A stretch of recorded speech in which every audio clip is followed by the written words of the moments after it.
আজকে সকালবেলা আমি রেডি হয়ে চলে গিয়েছিলাম বিরাটে চেম্বারের জন্য।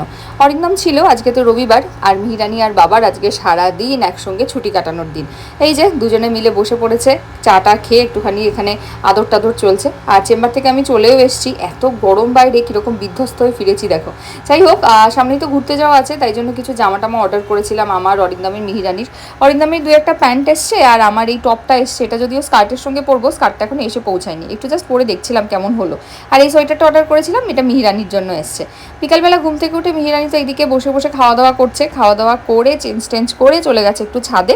ছাদে আজকে আমি, অরিন্দম, মিহি তিনজনেই গিয়েছিলাম। এই রবিবার দিনটাই একটুখানি তিনজন একসঙ্গে যা ছাদে যেতে পারি। ছাদে একটু খেলাধুলা হলো, তারপরে নিচে নেমে এসে আমি চলে গিয়েছিলাম চেম্বারে। অরিন্দম একটু দেরিতে বেরিয়েছিল চেম্বারের জন্য, আর মিহিরানি ঘরেই ছিল। তারপরে এসে ওকে ডিনার করিয়ে নিলাম।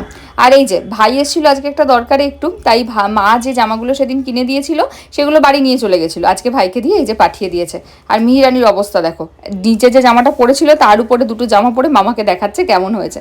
তারপর আর কি, মামার সঙ্গে গল্প গুজব করে আজকের মতন ঘুমু।